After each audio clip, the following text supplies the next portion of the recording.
जनसेवकाचा जनसंवाद हा उपक्रम नागरिकांच्या हक्कांचा उपक्रम आमदार केळकर.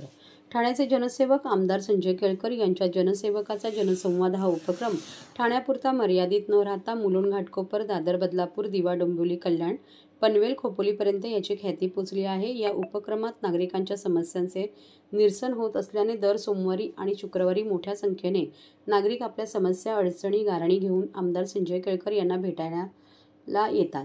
आजच्या झालेल्या या उपक्रमातही शेकडो नागरिकांनी आपल्या तक्रारी आमदार केळकर यांच्यासमोर मांडल्या. त्यामध्ये प्रामुख्याने मेट्रो, कारशेड, शाळा, कॉलेज ॲडमिशन, झोपडपट्टी, पुनर्विकास संबंधित फसवणूक असो वा अनेक विषय आमदार केळकर यांच्यासमोर मांडण्यात आले. त्यातील काही विषय आमदार केळकर यांनी संबंधित अधिकाऱ्यांशी बोलून तिथेच सोडवले. जनसेवकाचा जनसंवाद हा उपक्रम नागरिकांच्या हक्काचा आहे. या उपक्रमात आलेल्या नागरिकांचे समाधान हाच माझ्यासाठी आनंदाचा क्षण असतो. त्यांच्या आलेल्या तक्रारी, निवेदनावर आमच्याकडून पाठपुरावा होऊन त्या तक्रारी सोडवण्याचा प्रयत्न आम्ही करत असतो. माझ्याकडे येणाऱ्या तक्रारींमध्ये विकासकांनी फसवणूक केलेल्या तक्रारी अनेक आहेत व अजूनही येत आहेत. ही बाब अत्यंत गंभीर असून वेळीच जर त्या विभागातील संबंधित अधिकाऱ्यांनी लक्ष दिले नाही तर नागरिकांची फसवणूक होणार नाही. या फसवणूक झालेल्या नागरिकांशी कुटुंबाच्या पाठीशी मी ठामपणे उभा आहे. त्यांना न्याय मिळेपर्यंत लढा सुरू ठेवणार असल्याचे आमदार केळकर यांनी बोलताना सांगितले. यावेळी खोपट कार्यालयात माजी उपमहापौर सुभाष काळे, माजी नगरसेवक दीपक जाधव, महेश कदम, सचिन पाटील, सीताराम राणे, विशाल वाघ, राजेश गाडे व इतर पदाधिकारी मान्यवर उपस्थित होते. दर सोमवार शुक्रवार या ठिकाणी विविध विषय घेऊन नागरिक येतात.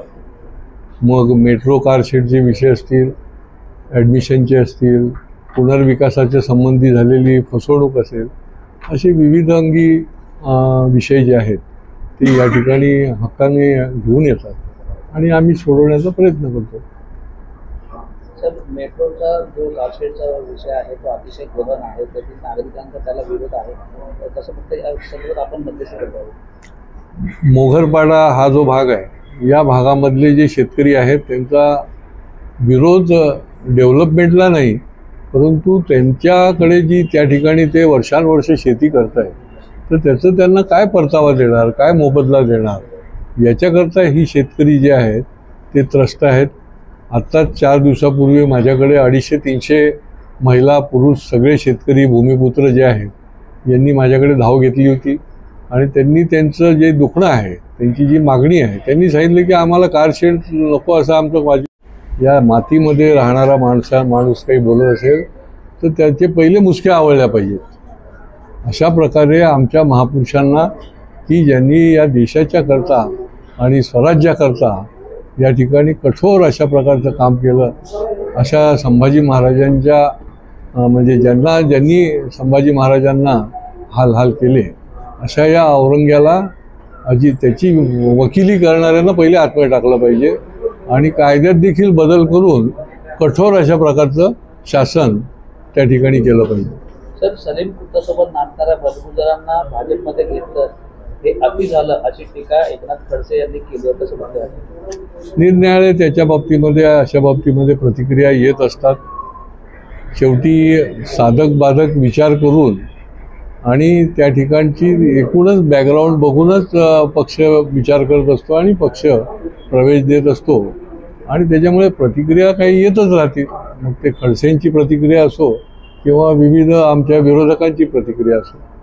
सर, कृषी मंत्री नांदेडराव कोकाटे यांचं एकीकडे असं वक्तव्य आहे की शेतकऱ्यांनी कर्ज भरलं पाहिजे, मात्र कर्जमाफीचा जो संपूर्ण निर्णय आहे मुख्यमंत्री घेतील, त्यावर मी काय बोलू शकतो? ते माननीय मुख्यमंत्र्यांनी तर सांगितलेलंच आहे आणि शेतकऱ्यांच्या बाबतीमध्ये सरकार, केंद्र असो राज्य सरकार इतकं संवेदनशील आहे की विविध प्रकारच्या योजना आणि विविध प्रकारचं त्या ठिकाणी त्यांच्या हिताच्या योजना सरकार आणते आहे.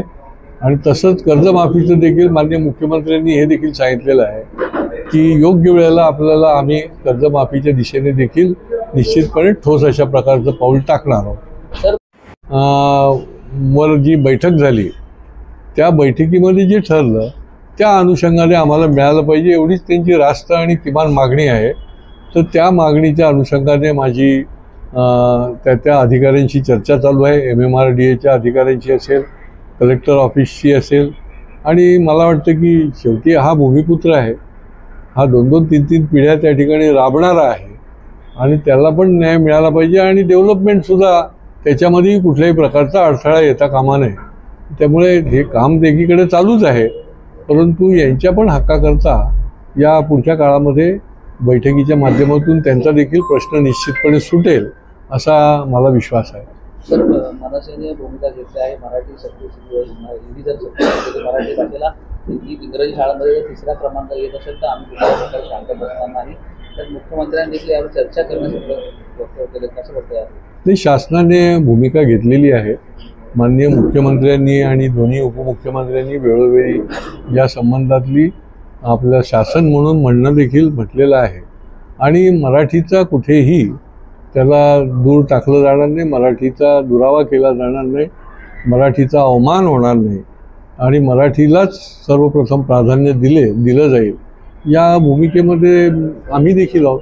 त्याच्यामुळे मला वाटत नाही की मराठीला कुठे डावलण्याचा प्रश्न या महाराष्ट्रामध्ये हे आमचं कर्तृत्ववान सरकार असताना होईल असं कुठेही मला वाटत नाही. सर, वारीमुळे रस्ता जाम होतो, मात्र आम्ही नमाज पडत असताना लोक तक्रारी करतात की आम्ही वारीबद्दल काही विचार केला नाही, यामुळे अशा अबू आझमी यांची वक्तव्य वगैरे यामुळे समाजामध्ये कुठेतरी तेच निर्माण. अबू आझमीला पहिले अटक केली पाहिजे. खरं तर अधिवेशन जवळ आलं की काही ना काहीतरी वादग्रस्त स्टेटमेंट द्यायची. आता मागच्या वेळेलाही अधिवेशनापासून त्याला अबू आझमींना बाहेर ठेवलं होतं, त्यांना प्रवेश दिला नव्हता, त्यांना सस्पेंड केलं होतं. आणि त्याच्यामुळे भडकाऊ भाषणं करून या देशामध्ये राज्यामध्ये अस्थिरता निर्माण करणं हे योग्य नाही आणि हे वेळोवेळी अबू आझमी करतायत आणि त्याच्यामुळे त्यांच्यावर ठोस अशा प्रकारचीच कारवाई शासनाने केली पाहिजे. साहेब, आसिफ शेख जे आहे मालेगावचे माजी आमदार, यांनी असं वक्तव्य केलं, औरंगजेब हा अतिशय पवित्र व्यक्ती होता, तो सर्व धर्म समभाव पाळत होता, परंतु फक्त राजकारणामुळे औरंगजेबाला बदनाम करण्याचं काम काही शक्ती करत आहे. औरंगजेबने ज्या पद्धतीने क्रौर्य दाखवलेलं आहे आणि आमच्या लाडक्या